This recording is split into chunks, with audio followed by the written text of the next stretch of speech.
주님으로 이 일부에 나온 여러분들 축복합니다. 우리가 이렇게 선포한 것 자세히 우리가 묵상을 해보면 한 번 더 생각해보면요, 하나님의 말씀이 곧 어둠을 밝히고 우리가 걸어가는 길에 있어서 인도자가 된답니다. 우리가 지금 살고 있는 이곳은 하나님이 인도해 주셔야만 바르게 갈 수 있는 곳이라는 의미가 되겠죠. 그러기에 또 우리가 말씀을 지킨다는 것은 하나님이 나를 지킨다는 겁니다. 즉, 이 땅은 하나님이 지키지 않으시면은 우리가 어떻게 살아갈지 장담할 수 없는 그런 참담한 곳이라는 것을 의미합니다. 여러분, 우리가 성경을 읽을 때마다 하나님의 말씀을 받는 이유도 바로 여기에 있는 것이죠. 사람의 글로 읽는다면 아무런 의미가 없을 겁니다. 차라리 소설책 한 권 읽는 게 낫고 도둑책 한 번 보는 게 낫습니다. 우리가 유익한 교양 서적들을 보는 것이 오히려 더 나을지도 모르겠습니다. 근데 성경은 우리가 알다시피 사람이 기록했지만은 또 성령의 감동으로, 즉 하나님이 허락하셨고 또 이것이 모든 세상 사람들 어떤 시대를 흘러가더라도 똑같이 적용되는 것임을 우리에게 보여준 것입니다. 수천 년 전에 삶을 살았던 사람에게 주신 말씀이 수천 년 후에 우리가 이 말씀을 받는다 하더라도 전혀 다를 바가 없습니다. 아무리 세상이 변하고 아무리 세상이 발달되어지고 이제 좀 있으면 AI 시대보다도 더 큰 시대가 올 겁니다. 아마 인간으로서 한계를 느끼는, 그래서 인간으로서 처절하게 비참함을 느낄 수밖에 없는 그런 시대가 다가올 겁니다. 그럼에도 불구하고 왜 하나님의 말씀은 똑같을까? 여러분, 이것에는 간단한 원리가 있습니다. 바로 아담의 후손이라고 하는 타락된 인간이 바로 우리의 모습이기 때문입니다. 타락된 인간의 모습은 수천 년 전이나 또 수천 년 후나 앞으로 예수님 오시는 그날까지 우리가 갖고 있는 속성, 죄의 속성이라는 것에 대해서는 결코 변하지 않는 것이기 때문입니다. 그리고 성경은 이것을 사망이라고 표현하고 있는 것이죠. 그래서 수천 년이 지나도 또 어떤 나라에 살아도 어떤 모습을 갖고 있어도 변할 수 없는 것은 바로 인간의 이 약한 속성 때문이라는 것을 우리가 바르게 이해가 되면은요, 바르게 알게 되면은 어떤 시대를 할지라도 하나님의 말씀 아니고서는 우리가 온전하게 살아갈 수 없다는 것을 바르게 알게 됩니다. 여러분, 사람들은요, 어렵고 힘들고 환난이라고 하는 것에 대해서 싫어하지요. 그래서 모든 사람들은 평안하기를 원합니다. 모든 사람들은 삶에 있어서 굴곡이 없이 아주 평안하게 살아가는 것을 모든 사람들이 원합니다. 근데 만약에요, 한 사람이 태어나서 죽을 때까지 일생이 고난도 환난도 이런 굴곡이 없는 삶, 아주 평탄한 삶을 산다 그러면은 그 사람은 과연 행복할까요? 아마 행복이라는 단어를 무슨 뜻인지도 모를 것입니다. 즉, 행복이라는 것은 반대로 환난과 어려움과 고통 속에서 그래서 맞이하는 그 즐거움과 그 회복됨이 행복으로 연결되는 감정으로 나타나기 때문에, 그러니까 순탄하고 평탄한 삶이 절대로 행복을 느낄 수가 없는 것이죠. 왜요? 그 순탄함이 자신에게 만족을 준다는 것을 깨닫지 못하기 때문에 그렇습니다. 한 예로 사람들은요, 이 지금 밤되이 너무 덥지요. 덥다 보니까 아주 시원한 바람이 불어오면 참 좋습니다. 시원한 바람. 사람들은 시원한 바람이 불어오면 참 행복해하고 즐거워하죠. 그런데 밤되일에 이 토네이도 같은 태풍이 불어온다면 사람들은 환영을 할까요? 기쁘게 맞이할까요? 똑같은 바람인데. 근데 여러분, 바람이 잠잠한 정도가 아니라 바람이 아예 없으면 어떻게 될까요? 과학적으로 바람이 아예 불지 않으면 모든 생태계가 멸망을 당합니다. 바다도, 하늘도, 땅도, 식물도. 그래서 모든 생태계 구조가 다 무너지게 됩니다. 북극에도 남극에도 어디에도 황량함만이 남게 되는 거죠. 바람이 하나도 없다면. 바다에도 마찬가지입니다. 바다에도 바람이 하나도 불지 않는다라면 고기가 행복하게 살 것 같지요. 그런데 이 먹이사슬에 대한 흐름이나 또 파도가 침으로 인해서 산소가 물속으로 공급되어지기 때문에 생선들, 고기들도 살아가는 것입니다. 근데 잠잠하니 아무런 바람도 불지 않는다라면 그 바닷속에도 고갈되어 버리고 죽게 되는 겁니다. 여러분, 그렇기 때문에 바람이 없다라는 것은요, 결국 우리의 멸망을 예고하는 것 같습니다. 조금 전에 말씀드린 대로 일생이 평온하다면 그것은 결코 행복하지 못하다는 것이죠. 그렇다면 행복이라는 것은 이 어려움과 풍랑이나 이런 어려움 속에서 갈급함이 해소되어졌을 때, 그 문제들이 해소되어졌을 때 찾아오는 비로소 완성된 감정이 행복이라는 것을 우리는 보게 됩니다. 여러분, 신앙도 마찬가지죠. 신앙에도 이런 굴곡이 없으면은, 그래서 태어나게 때부터 죽을 때까지 그냥 평온하고 고요하다면은 정말로 우리가 하나님을 찾을 수 있을까요? 기도할 수 있을까요? 성령을 의지할 수 있을까요? 모든 것들이 내 원하는 대로 뜻대로 된다면은 그러면 열심을 다해서 하나님을 섬길 수 있을까요? 아니, 하나님이 명령하신 것, 세상을 나아가서 빛이 되고 또 복음을 전파할 수 있는 그런 믿음의 단계로 과연 나아갈 수 있을까요? 여러분, 한번 생각해 보면은 절대로 그럴 수가 없다라는 것을 알게 되고요. 성경에서도 이것을 증명하고 있습니다. 여러분, 예수님이 오셨습니다. 그리고 예수님은요, 오셔서 그냥 가만히 계신 것이 아니라 엄청난 기적을 일으키셨습니다. 죽은 자를 살리셨고요. 오병이어의 기적들을 일으키어서 없는 것에서 음식을 만들어서 나눠주었고요. 병든 자를 고쳐주었습니다. 문둥병자도 말씀 한마디에 고쳐주셨고요. 혈류병 앓은 자도 심지어는 예수님의 옷자락만 만졌는데도 나음을 입었어요. 그럼 우리가 질문해 봅시다. 예수님이 계신 그곳에서 예수님의 기적과 이적을 바라본 사람들이 정말로 평온하고 행복했습니까? 기적을 일으키는 분이 내 눈앞에 있는데, 없으면 해결해 줄 수 있는 분이 내 눈앞에 있었는데, 죽은 자도 살리시는 그분이 바로 내 눈앞에 있었는데, 주변의 사람들은 예수님 한 분만으로 인해서 정말로 행복하고 그곳에는 풍랑도 없었을까요? 또 심지어는 예수님이 제자들이 타고 갔던 배, 풍랑이는 배를 타고 가다가 그들이 두려움에 떨었을 때에도 예수님이 계심에도 불구하고 그들은 두려워 떨었습니다. 그때 예수님이 하신 말씀이 왜 이렇게 믿음이 없느냐, 내가 여기 있지 않느냐 라는 질문을 했습니다. 또 제자들은 또 어떻습니까? 3년 동안 예수님과 함께 다녔습니다. 그런데 그 함께 다녔다라면 제자들이 그 마음에는 엄청나게 행복했을 거예요. 그런데 그들의 삶은 과연 행복했습니까? 그들의 삶은 나아졌습니까? 그들의 삶은 빌딩도 짓고 좋은 잡도 없고 능력이 팍팍 나타나서 그들의 가족들이나 그 모든 사람들이 건강하게 그들이 바라는 삶을 살았나요? 예수님 계심에도 불구하고 전혀 그런 현상들이 주변에 일어나지 않았습니다. 오히려 예수님을 대적하고 예수님을 죽이려고 하는 세력들이 많았을 뿐이지, 심지어는 유대인들조차도, 율법사들조차도, 서기관들, 바리새인들조차도 예수님 오심으로 인해서 그들이 진짜 행복을 맛보았나요? 그들은 여전히 자신의 배만 풀리기를 원했고, 여전히 자신의 삶만을 위해서 하나님을, 율법을 도구로 이용하는 악한 모습들이 여전히 보였죠.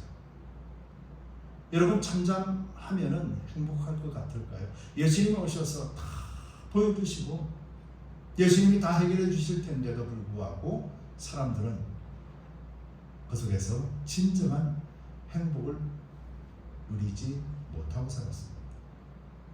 여러분, 그렇다면 오늘 우리는 우리 신앙에 대해서도 한번 질문해 보지 않겠습니까? 여러분, 예수님이 나의 구원주 되시는 주님이라면 우리 마음이 평온하고 주님이 나의 주인 되신다면 나는 걱정하지 않고 염려하지 않아야 되는 것이 당연하지 않겠습니까? 그런데 우리는 지금 걱정과 염려가 우리 삶의 거의 대부분을 차지하고 있지 않습니까? 행복한 순간보다도 행복하지 않는 순간들이 더 많이 기억나고 더 많이 있는 것이 무엇 때문일까? 우리는 믿는데. 여러분, 여기서 우리는 질문들을 계속해서 끊임없이 해봐야 되는 점이 있습니다. 예수님 시대 때도 예수님 옆에 있는 사람들이 진짜 행복하고 즐거워해야 됨에도 불구하고 그들은 삶의 변화가 하나도 일어나지 않았다는 거죠. 여러분, 이것이 우리에게 주는 질문입니다. 무엇 때문에 그럴까? 예수님 오심으로 인해서 하나님의 나라가 임했다라고 말하며 예수님의 말씀을 듣고 그들을 받아들이고 그렇게 삶을 살 수 있음에도 불구하고 그러지 않았다라는 거죠. 무엇 때문에요? 마치 오늘날과 같다라는 거죠. 무엇 때문에요? 여러분, 이 질문에 대해서 우리는 분명한 답을 얻어야 됩니다. 그리고 예수님의 행하심을 통해서 우리는 분명한 답을 발견해야 됩니다. 예수님이 이 땅에 오셔서 우리를 대신해서 죽으셨다, 성경은 말씀합니다. 그리고 우리의 모든 죄가를 도말하시고 난 다음에 비로소 보혜사 성령을 보여주시고 성령을 보내주심으로 인하여서 비로소 모든 삶이 변화가 일어났던 것이 성경의 기록입니다. 그렇다면 오늘 우리가 하나님 앞에서 변화되지 않는 것과 변화되는 것에 대해서는 분명히 내 힘과 내 능력이 아니라는 것을 우리는 시인할 수밖에 없는 것입니다. 여러분, 우리는 예수님을 믿습니다. 예수님을 믿는다면, 예수님의 믿고 구원 얻었음을 믿는다면 우리는 삶에서 예수님이 같이 우리와 함께 계실 때에 우리는 이 누림의 삶을 마땅히 누려야 되지 않겠습니까?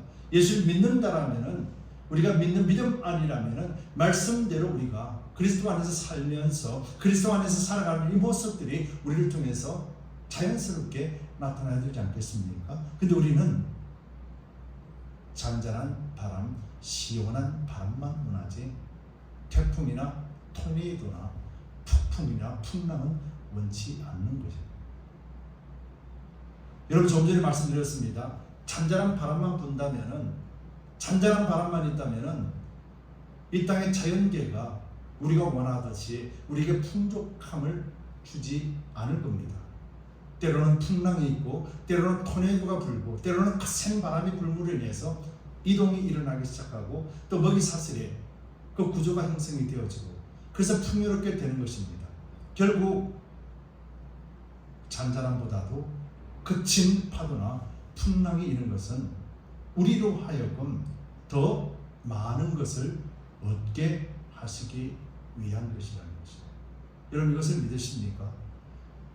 여러분, 자연계에도 이런 게 있을 때 사람들에게 유익이 되는 그런 공급되는 것들이 일어나게 되는 것처럼 우리 신앙 안에도요, 이런 환난과 어려움과 풍랑이나 토네이도 같은 그런 엄청난 위험한 요소가 있으면 우리는 죽은 것 같지만 실상은 우리로 하여금 더 많은 것을 의지하게 되고 하나님을 기대하게 되고 하나님께 나아가게 되는 장치가 된다는 겁니다.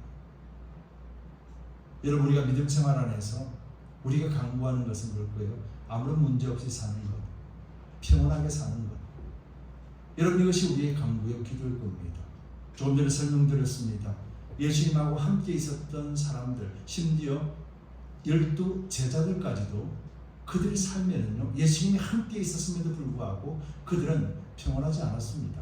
그들은 만족하지 않았습니다. 그들은 여전히 부족했습니다. 근데 언제 그들이 만족했습니까? 언제 풍요로웠습니까? 바로 성령이 오시고 난 뒤에. 성령이 오시고 난 뒤에 그들은 풍요로웠습니다. 그들은 만족했습니다. 그들은 행복했습니다. 성령이 오셔도 여전히 그들은 가난한 삶을 살았고요. 성령이 오셔도 여전히 아프고 병든 것을 경험했습니다.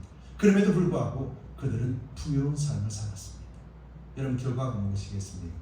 풍요로움과 풍요롭지 않은 것은 환경에 의해서 좌지되는 것이 아니라 결국 내 안에서 무엇이 역사하는가, 내 안에서 어떤 결단이 있고 어떤 것을 보느냐에 따라서 그 풍요로움과 행복이 결정된다는 것입니다.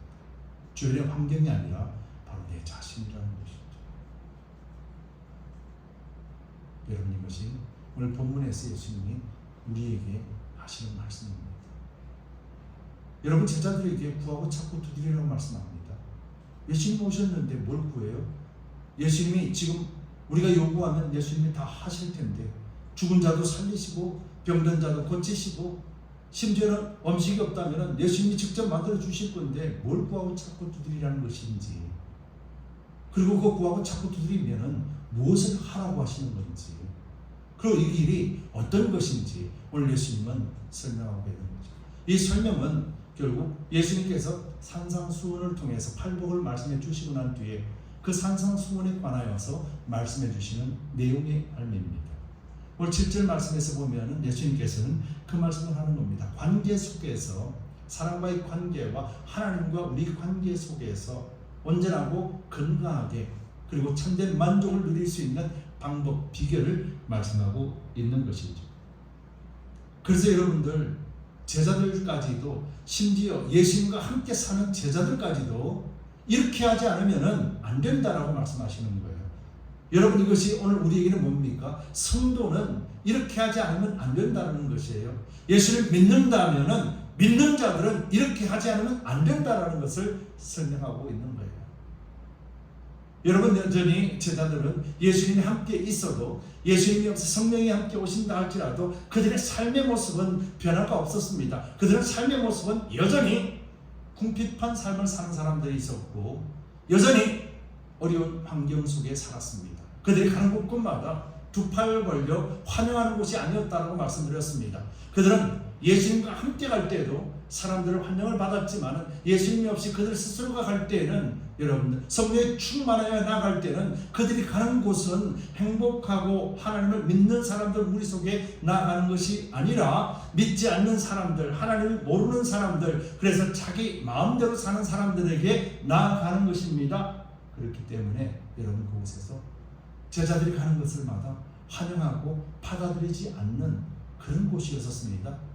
그들을 심지어 멸시하고 무시하는, 짓밟는 그런 곳이었습니다. 그들이 가는 곳이 무슨 행복을 느낄 수 있습니까? 여러분, 환경 속에서 어떤 행복을, 어떤 만족을 누릴 수 있겠습니까? 그런데 그들은 그 길을, 이전에 예수님과 함께 갔던 그 길을 아닌 다른 길을 그들은 여전히 예수님과 동행하며 그전보다 더 행복하고 그전보다 더 만족스러운 삶을 살아가며 그들은 그 길을 걸어갔던 것이죠. 여러분, 오늘 구하고 찾고 두드리라는 것은 바로 이것을 이야기하시는 겁니다. 여러분, 구하고 찾고 두드리는 것, 바로 이것은 바로 성령을 말씀하는 것이고 예수 그리스도를 말씀하는 것입니다. 아니, 눈에 보이는 예수님, 함께 사는 예수님인데도 불구하고 예수님께서는 구하고 찾고 두드리라는 거예요. 뭐 때문에요? 눈으로 보는 예수님 앞에서도 전혀 변할 수 없는 그들이 구하고 찾고 두드리라는 것. 누가 구하고 찾고 두드리는 것입니까? 찾고 찾는 거죠. 내가 구하고 찾고 두드리라는 거예요. 그래서 주님이 우리 안에 들어오시면은, 성령께서 우리 안에 계셔서 말씀이 내 안에 들어오셔서 말씀이 역사하면은 비로소 우리는 진정한 하나님의 복을, 만족을 누리며 살 수 있다는 거죠. 여러분, 그리스도인이 하나님을 인하여, 예수님을 인하여서 행복하지 않는다라면, 여러분, 우리는 그리스도인입니까? 그리스도인이라면서도 하나님 때문에 행복하지 않는다라면, 말씀 때문에 깨닫고 그 깨달음으로 인하여 진정으로 내 속에 만족을 누리지 못한다라면 우리는 진짜 그리스도인인가요? 우리는 진짜 믿고 사는 것인가요? 여러분, 이것뿐만 아닙니다. 우리가 진짜 믿지 않는다라면 어떻게 우리는 땅 끝까지를 전인되러 가신 예수님의 말씀, 교회 공동체가 해야 되는 역사, 가정 공동체가 이루어야 되는 일, 성도로서 세상에 보여줘야 되는 그런 향기와 소금의 역할들을 어떻게 감당할 수 있겠는가? 제자들은 예수님이 함께 있을 때는 예수님 다 하셨으니까, 예수님의 말씀을 듣고 배우는 단계니까 그럴 수 있겠다, 그렇게 생각됩니다. 그런데 그들은 성령이 오심으로 비로소 예수님께서 하신 모든 말씀들을 깨닫게 되니 이제는 그 길을 기쁨으로 걸어갔던 것이었죠. 여러분, 그들이 걸어가서 무엇을 했겠습니까? 그들이 걸어가서 무엇을 전했겠습니까? 그들이 만난 예수님, 우리 속에서 충만한 행복과 만족을 누렸던 그것, 하늘로부터 오는, 땅에서 주는 것이 아닌 하늘의 기쁨과 하늘의 만족을 그들은 그 스스로가 증명하며 살았던 것이었죠. 그들의 삶은 입술로만 그런 것이 아니라 그들의 삶의 모습을 통해서 그 모습을 나타냈던 것이죠. 여러분, 오늘 그 모습이 12절 말씀에서 하신 말씀의 내용입니다. 그러므로 무엇이든지 남에게 대접을 받고자 하는 대로 너희도 남을 대접하라. 이것이 율법이요 선지자라. 이 말이 무슨 말입니까? 이 말은요, 당신 나한테 왜 그래? 당신 나한테 잘해? 그것이 아니라 내가 그것을 원하는가? 그럼 내가 보여주라는 거예요. 근데 오늘 본문이나 성경 말씀에서 무엇을 원한다라고 표현합니까? 예수님 오셔서 산상수훈을 말씀해 줍니다. 하늘의 복을 말씀해 주셨어요. 하늘의 복은 예수님 안에서 누리는 복입니다. 그러면 내가 상대방에게, 다른 사람이 무엇을 원할까요? 나를 인정해 달라고 원할까요? 아니면 내가 지금 누리고 있는 이 기쁨과 이 감격을 너도 누렸으면 좋겠다라는 바람일까요? 여기서 말하는 이 말씀의 의미는 그겁니다. 내가 이렇게 누리는 것, 내가 이렇게 누리는 것, 내가 이렇게 행복한 것, 이것 먼저 보여줄 때 그들도 이 모습을 통해서 예수님을 보게 될 것이다라는 말입니다. 남에게 대접받고자 하는 대로, 여기 말하는 대접이라는 말이 좀 이상한데요, 이 말씀이 그거예요. 남이 나를 인정해 주려고 하면, 남이 나를 인정하기를 원하느냐? 그럼 네가 먼저 보여주라는 거예요. 무엇을요? 당신 그리스도인이네요. 당신 믿는 사람이네요. 여러분, 내 자신이 예수님 안에서 이 행복을 누리지 못하고 이 깨달음이 없다라면 어찌 사람들에게 예수 믿으세요? 라고 말할 수 있습니까? 여러분, 예수 믿는 사람들, 교회가 이 땅 위에서 가장 중요하게 생각하는 게 뭐겠습니까? 영혼을 구원하는 것 아닙니까? 교회에 나오라가 아니라 예수 믿고 구원 얻으십시오 라는 말 아닙니까? 그가 예수를 믿게 하기 위한다라면 내가 예수 믿는 것이 어떤 것인지를 보여주라는 거예요. 먼저 보여주라는 거예요. 여러분, 이것이 바로 구하고 찾고 두드려야 되는 이유라고 말씀하는 거예요. 뭘요? 예수님에 관하여 성령을 통하여서 하나님의 비밀을 구하고 찾고 두드리라는 거예요. 여러분, 이 말씀이 무슨 말씀이겠습니까? 누구든지 구하고 찾고 두드려야 된다는 것을 의미합니다. 예수님과 함께 살았던 제자들조차도 그들에게 지금 하는 말이에요. 내가 눈앞에 있는 예수님이 직접 나에게 말씀합니다. 너는 구하고 찾고 두드리라. 아니, 예수님이 다 해주는데 뭐. 예수님 내 눈앞에 있는데 뭘 구해야 되지? 뭘 찾아야 되지? 뭘 두드려야 되지? 여러분, 예수님께서 산상수훈, 하늘의 팔복에 대해서 말씀하시고 예수님이 이제 오셨기 때문에 그 팔복이 우리에게 임한다고 표현하셨습니다. 첫 번째로 심령이 가난한 자는 복이 있나니 천국이 저희 것입니다. 심령이 가난한 자는 뭐 해야 됩니까? 구하고 찾고 두드릴 때 비로소 우리는 심령이 가난해질 수 있다는 거죠. 우리 스스로가 가난해지는 것이 아니라 환경 속에서도 어렵고 풍랑이는 태풍이 부는, 토네이도가 부는 그런 환경 속에서라도 우리가 주님 없이는 살 수가 없습니다라는 것을 깨달을 수밖에 없다는 거죠. 평온하고 온전하고 잔잔하다면 우리는 결코 하나님을 찾을 수가 없다는 것이죠. 여러분, 신앙생활이 일생이 평온하다면 여러분 예수님을 찾을 것 같지요? 일생이 좋다면 우리는 예수님 앞에 기도하고 간구할 수 있을 것 같지요? 안 그렇습니다. 우리의 소망대로 모든 것이 만사형통하면 우리는 매일같이 기도하고 하나님 감사합니다. 매일같이 예배드리고 매일같이 봉사하고 매일같이 헌신하며 온 유대와 사마리아와 땅끝까지 이르러 예루살렘부터 출발되어진 그 길을 걸어갈 것 같지요. 내가 만족하게 다 채워지면 그렇게 될 것 같지요. 여러분, 바람이 불지 않으면 생태계가 멸망당하는 것처럼 신앙도 그렇습니다. 여러분, 환난은 인내를, 인내는 연단을, 연단은 점검 같은 믿음으로 나아가게 하신다 하셨어요. 우리에게 필요한 것은 평온함이 아니라 구하고 찾고 두드려야 되겠구나. 나는 지금 구해야 되겠구나. 찾아야 되겠구나. 두드려야 되겠구나라고 하는 그런 시련과 환난들이 우리를 살리게 만든다는 거예요. 여러분 이것을 믿음의 눈으로 바라보지 않는다면, 세상의 관점에서 본다면 우리는 아무것도 얻을 수가 없는 것이죠. 여러분 그래서 이것을 좁은 문으로 들어가라라고 표현하는 것이죠. 왜요? 좁은 문은 누구든지 들어가기 싫은 곳이기 때문에요. 여러분 그리스도인들이 평안함을 좋아하죠. 그리스도인들이 잔잔함을 좋아하죠. 어떤 문제도 일어나는 것을 원치 않죠. 언제든지 행복하고 기쁜 삶을 살기를 원하죠. 그런데 평생을 잔잔하면, 평생을 온전하게 살면은 진정한 감사도 행복도 깨달을 수 없다라고 분명히 말씀드렸습니다. 우리는 하나님 안에서 이런 풍랑과 이런 환란이 있어야만 비로소 진정한 행복이 무엇인지를 깨닫게 되는 거예요.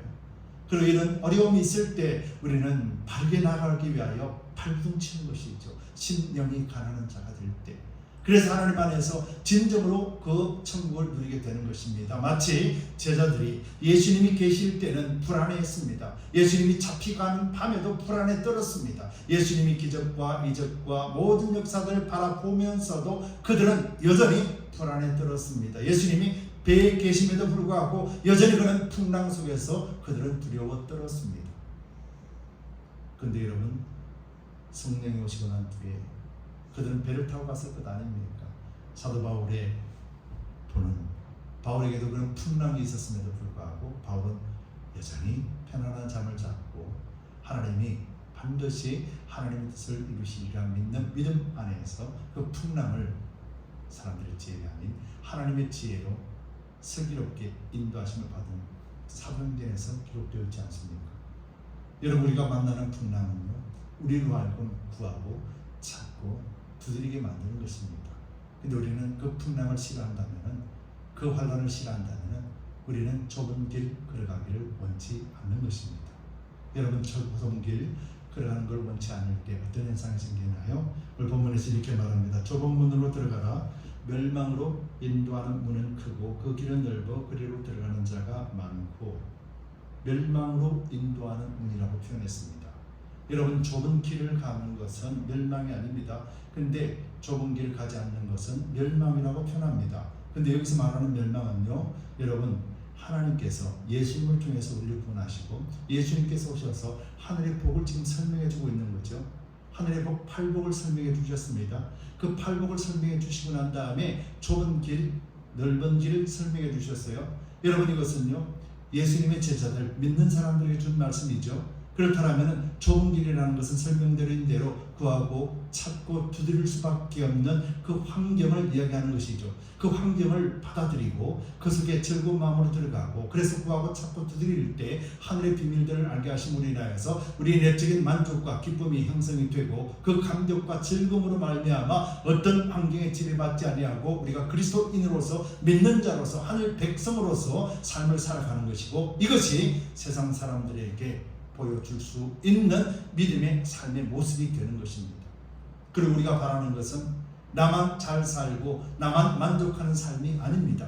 교회가 잘 되고 교회가 사람이 많아지고 교회가 돈이 많아지는 것이 목적이 아닙니다. 교회는요, 세상에 예수님을 나타내고 드러낼 수 있는 복된 통로가 되는 겁니다. 교회에 나오세요가 아니라 예수 믿으세요가 성경의 말씀이죠. 여러분, 저와 여러분들도 마찬가지입니다. 예수 믿어봐, 복 받을 거야. 여러분 무슨 복인데요? 예수 믿으면 또 환난과 어려움들이 더 많이 찾아옵니다. 왜요? 믿음의 연단을 통해서 우리가 하늘의 비밀을 알게 하고 하늘의 백성, 하나님의 백성으로서 살 수 있도록 하기 위하여 우리를 훈련하는 과정들이 있는데, 예수 믿고 복 받으세요 한다는 말이 얼마나 어리석은 말인가 우리는 알아야 되는 거죠. 여러분, 그렇기 때문에 우리의 삶을 통해서 보여주는 겁니다. 어렵고 힘들고 환난이 있다 할지라도 예수 믿는 사람들은 어떤 자세로 나아가고 어떤 마음으로 나아가는지, 어렵고 힘든 사람을 보면은 그리스도를 믿는 사람들은 어떤 삶을 사는지 보여주는 것이죠. 함께 울어주고 함께 웃어주고 함께 섬겨주고 함께 나눠줄 수 있는 그런 삶이 오늘 본문 속에 말하는 남에게 대접을 받고자 하는 대로 네가 먼저 그렇게 하라는 말이에요. 내가 저 사람이 예수를 믿기를 원합니다. 내가 저 사람이 구원 얻기를 원합니다. 한 영을 사랑하는 마음으로 저가 예수를 믿고 구원받기를 원한다면 네가 구원받은 그 모습을 그에게 보여주라는 거예요. 여러분, 이것이 오늘 말씀이에요. 그리고 그 길을 걸어가는 것이 쉽지 않다라고 말하는 것입니다. 그 길은 어떤 길이에요? 좁은 길이기 때문에. 그래서 우리는 매일같이 행복하고 매일같이 아무런 문제가 없고 평온하고 모든 일들이 잘 풀릴 때 그때 내가 복음을 전한다. 아니요, 그때는 절대로 복음을 전할 수 없는 사람이 됩니다. 왜요? 아쉬운 게 없기 때문이에요.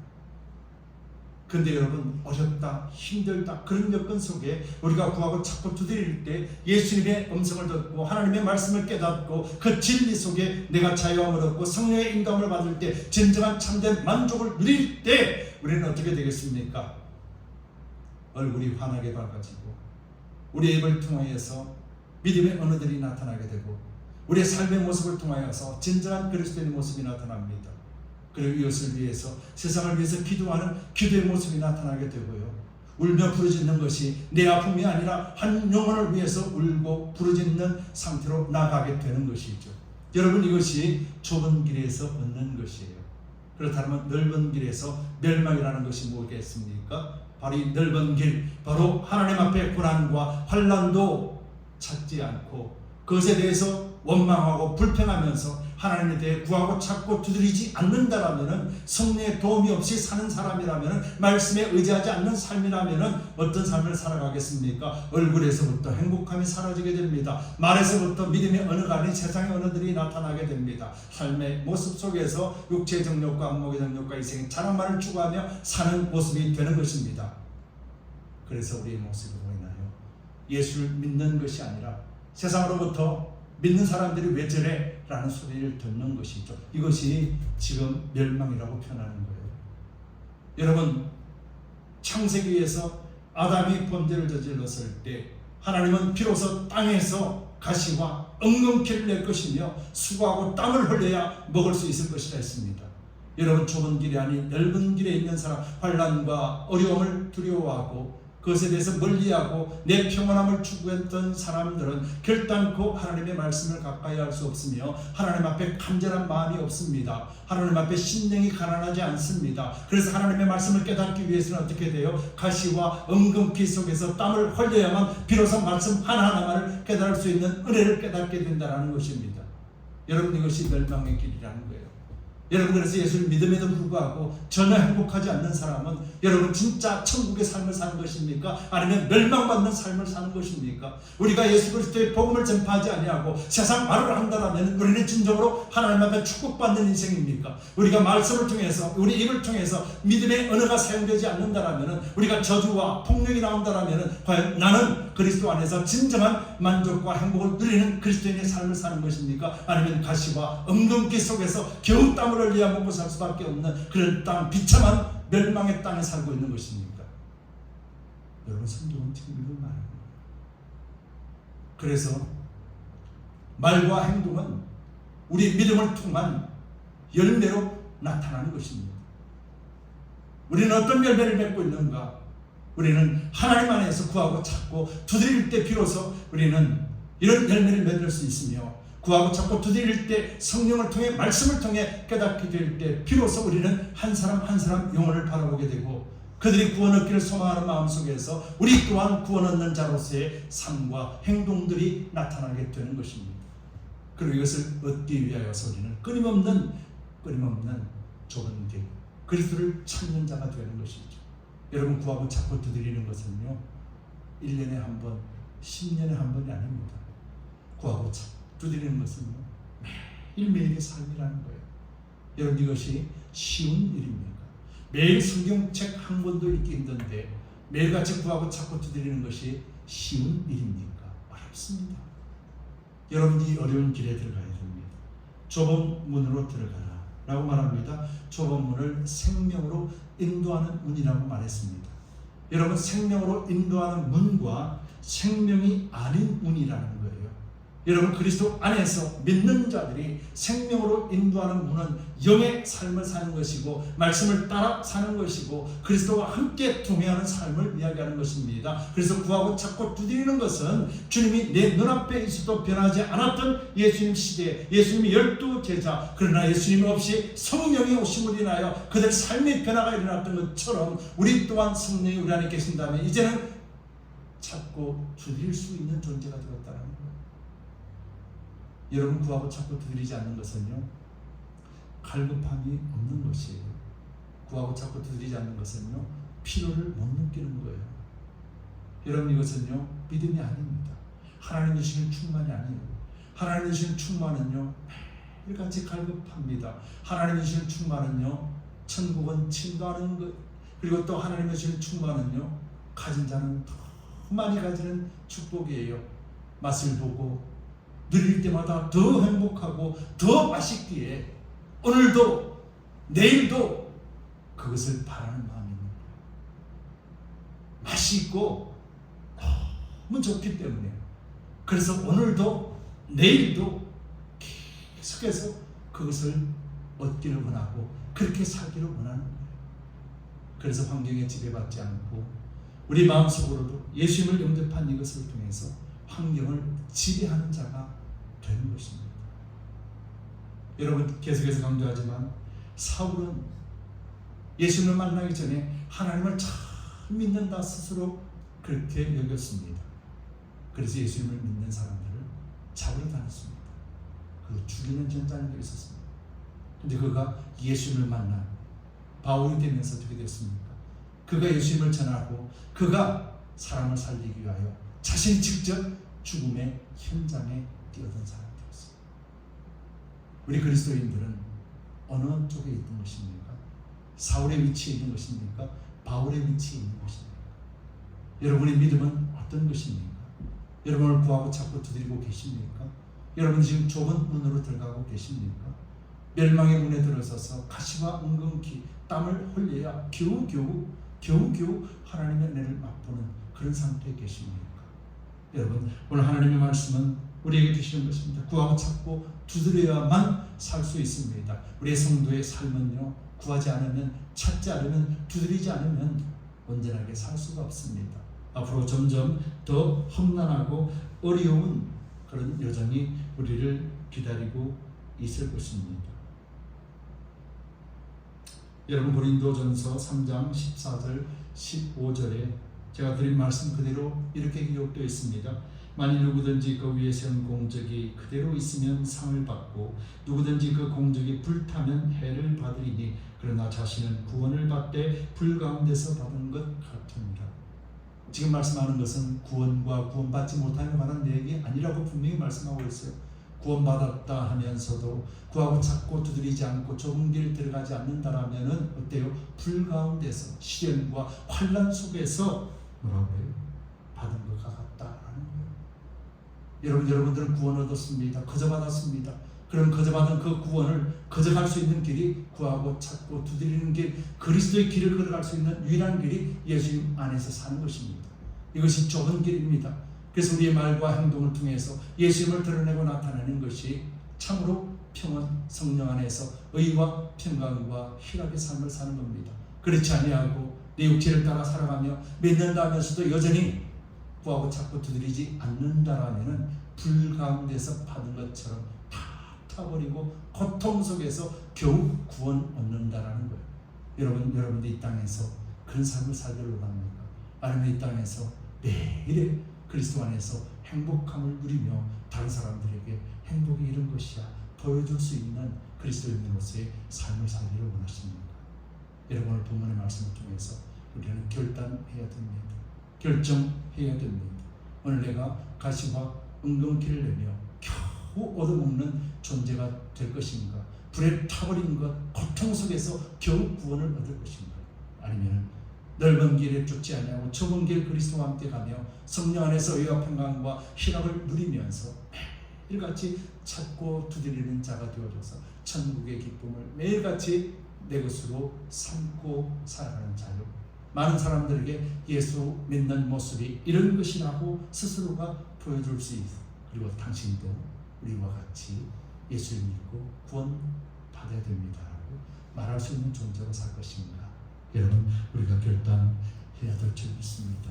여러분, 구하고 찾고 두드려야만 살 수 있는 것이 교회요, 가정이요, 성도, 바로 그리스도 안에 있는 사람들이라는 것을 잊지 마시고 날마다 구하고 찾고 두드리시며 예수님과 동행하는 복된 통로가 되시기를 예수 그리스도 이름으로 간절히 축원합니다. 함께